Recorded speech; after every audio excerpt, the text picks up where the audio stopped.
Hey mini enthusiasts, how are you doing? Welcome back to part 13 of the Project KITT build. Firstly, just a quick apology. I missed sort of the first 20 minutes there because I had the camera set on time-lapse photo rather than video. So first part was pretty quick. What you notice here is I've taken the advice of Piper Doug, so this is the first sort of proper bit of filming where I've tried to film just a little bit closer. Which works pretty well. It's a little bit difficult because conscious of getting in the way of the camera, and you will notice as we go through this, Mark manages to walk into the camera I don't know how many times. There we go, there's the first one. So I'll tell you what, let's try and add them up. Whoever comes out with the right answer at the end, maybe I'll try and sort you out a prize or something like that. But yeah, I think Mark's probably bald because he's managed to knock all his hair out by walking into things. It seems to be quite an ongoing thing with Mark, actually. But yeah, we got the camera up on a rail so we could move it backwards and forwards. Worked pretty well, but apart from keep walking into it. So as you can see here, we're just finishing off that offside rear quarter, sort of above that hinge panel there where it was quite corroded, and the bottom half of that rear quarter panel in front of the wheel arch. Oh, Mark's banged his head again. So it's quite a complex part of the car out there actually. There's quite a few joins, quite a few different bits of the car coming together, and it was quite sort of tricky working out how it all went back together. But as you'd have seen just a minute ago, Mark kept hold of the old part that was cut out so we can go back and just reference that to get some idea of how it all goes back together again.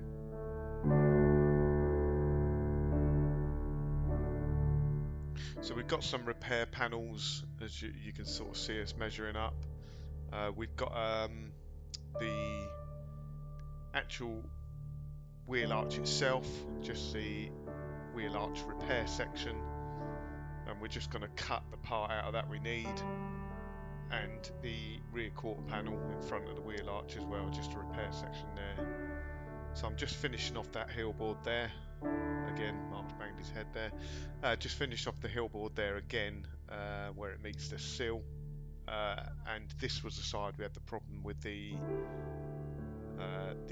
sort of made up sill assembly not quite lining up correctly. It was about 4mm out, and we had to make some adjustments to that heel board as well.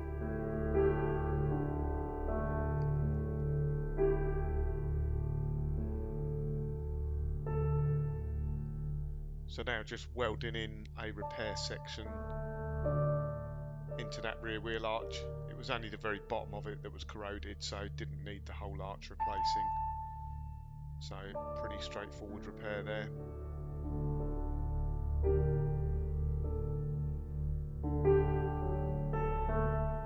And I'm pleased to say, actually, I think this is the penultimate episode of the bodywork, actually. So as of now, the metalwork, welding and repairs are all done. Everything I've got is on film now, so I think there's maybe one more episode, which I'm quite pleased about. I've really had enough of welding, cutting, grinding. It does get boring after a while, and it'd be nice to start putting the car back together and bolting some shiny bits on.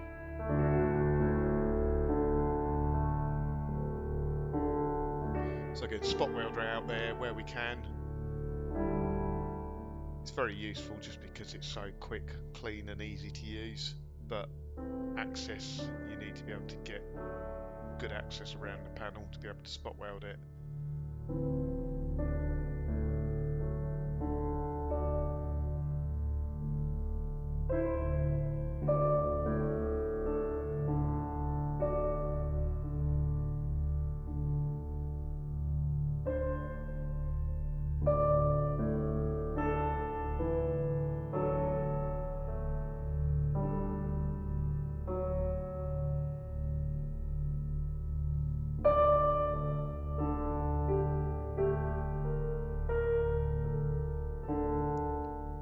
not quite sure what this panel's called here. I think the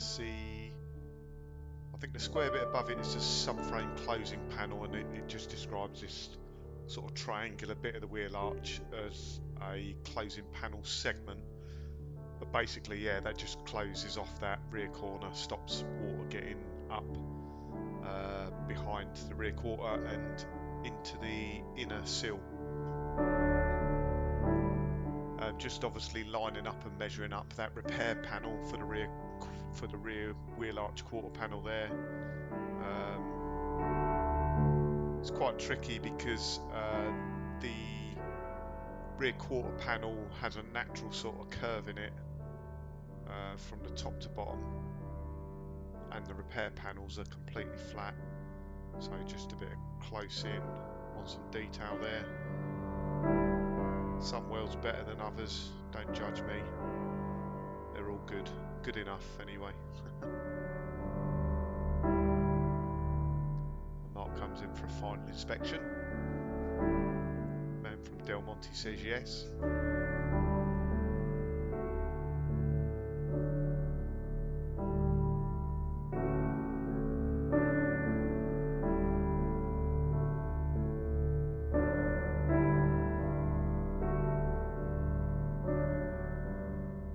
Again, as we go, just wherever possible, if we're closing off any areas, just etch priming it just to keep out the rust.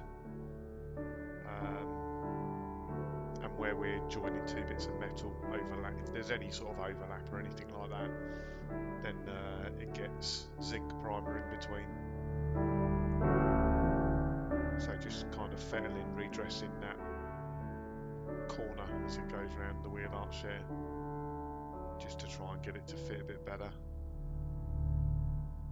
And then what we do is we'll mark up that repair panel, go and cut it out, cut it as close as possible.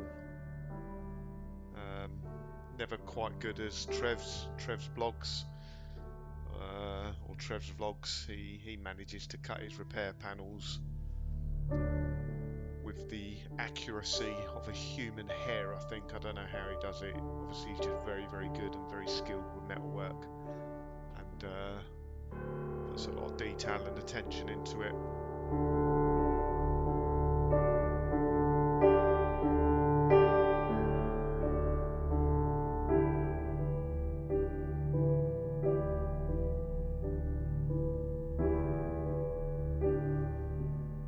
So that's a panel cut out now. Just going to hold it in place with a few intergrips. Like I've said before, they give you about a 1 millimeter gap around the panel, and then you can just go round gently and just weld it into place slowly, trying not to distort the panel. So the first thing I'd do is just go in and just put small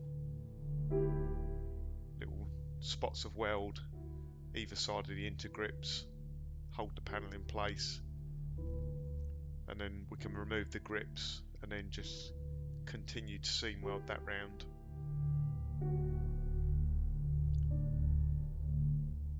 And it's all about trying to stop the panel distorting here, so the less distortion the better. So what I've done there is I've just dumped a rag in water and just using the wet rag just to cool down the welds each time. Actually tried two methods. On this side I tried the damp rag, which works pretty well, it cools it down, and the other side I just used an air blower. Now I'd have thought the damp rag would do a better job of cooling it, but it doesn't. The air blower seems to work very effectively.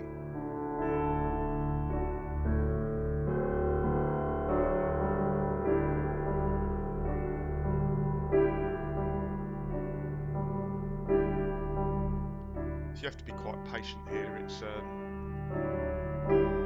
especially when you've got the setting right on the welder and you get a nice little puddle of weld going, you don't want to stop, you want to carry on going, but unfortunately if you do that, it creates too much heat and you end up distorting the panel too much. There is a method I've used recently. I think I saw Dave Jaguar doing it originally. Actually, was using a bit of copper on the back of the metal you're welding between the gap, or like if you're filling a hole, because the weld doesn't stick to copper. So what that allows you to do is build up a nice puddle of weld without fear of it dropping through or blowing holes. Yeah, and it makes light work of it, but that does require you get into the back of the panel, and like in this case would have been someone holding it in place as well.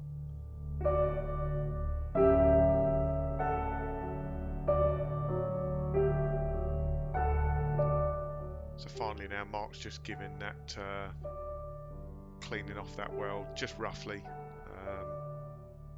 just to take off the high bits, and then that corner will get a light skimmer filler over it just to remove the grinder marks afterwards.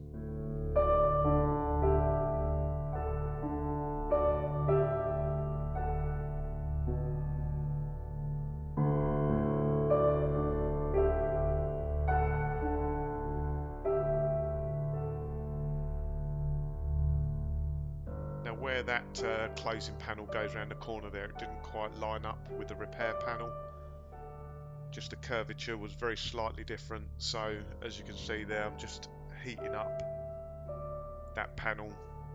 The area I just want to bend slightly rather than beat it round cold and kind of stress the metal, risk damaging it further. Just apply in a little bit of heat there, getting it sort of cherry red, and then using a hammer and a dolly, and it just folds round much easier. But again, of course, you've got to be careful, because if it's a big flat panel and you're going to heat it like that, you're going to distort the metal.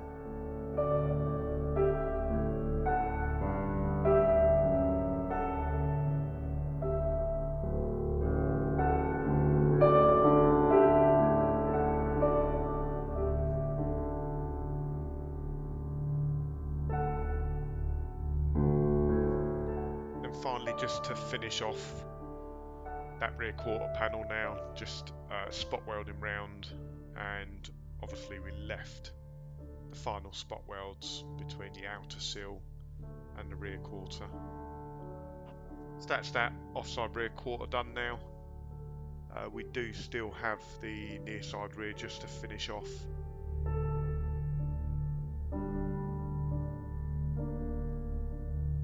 But like I say, pretty pleased with that. It's quite complicated, that corner. It did take a bit of effort on that side because it didn't go right first time. Yeah, we kind of had a couple of goes at that, but we got there eventually. And there's obviously the front where that was just finishing off on the front there, just cleaning it up. So now we just need to move it round and look at the other side now, and you'll just see how versatile this rollover jig is. So really easy to manoeuvre around. It's got caster wheels on it, and yeah, literally just roll it out, roll it back in the right way round, and turn it back over, and just starting on the other side now. So the other side, there was less to finish off on it.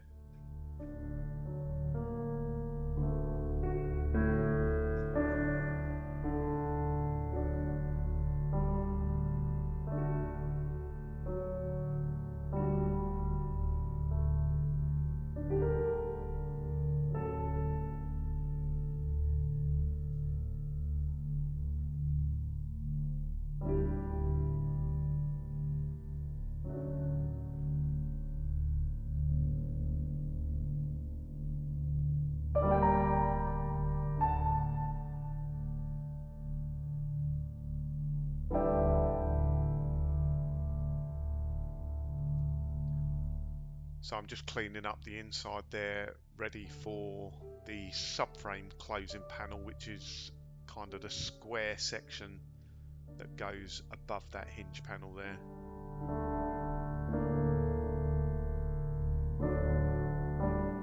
And I think, yeah, I had to make up a small repair section there, which I'll show you in a moment. It's very difficult to get to.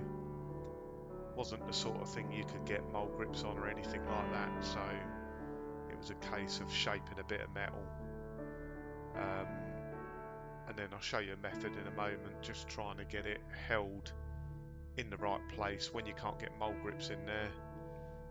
Even tried holding it with a magnet, that wasn't working either. So I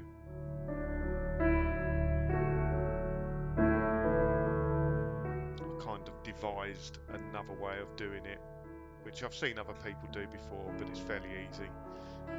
And in this case, all I did was just tack weld on the head of a screw, or you can use a bent bit of metal, bit of right angle or something like that. So that's what I'm doing on the floor here, just tack welding on the head of a screw. That allows you then just to hold it in place. So you put a pair of mole grips and grips on it like that, hold it in place, tack it in, and then you can just chop off that little bit, or that little screw that's been tack welded in place, or you just wiggle it backwards and forwards and it comes off anyway.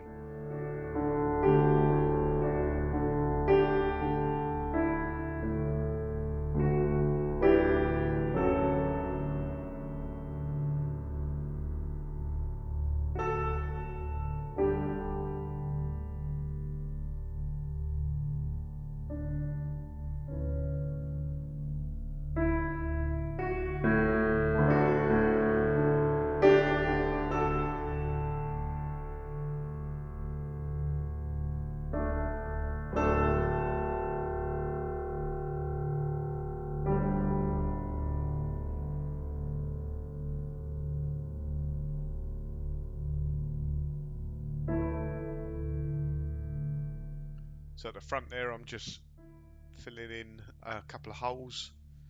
So as I'm working at the back marks, just going around with a grinder, just grinding off the excess welds. Every now and again, you'll sort of grind away and just find a little bit that's been missed or something like that. So there's little bits you just need to go back to and just spot weld, or just put a few blobs of weld in place.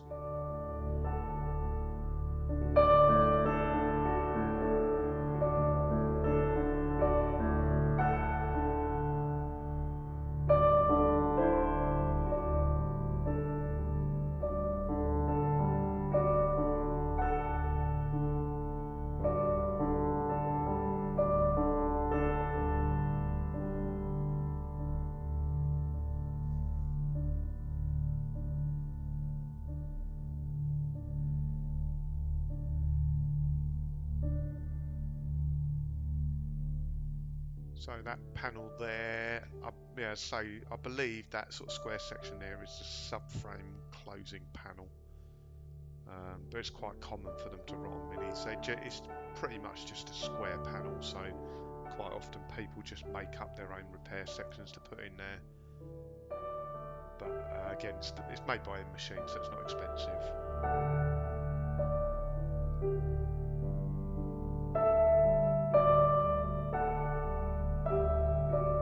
Just making sure that's in line with the back of the wheel arch there, because that's got to have a small repair section at the front there as well.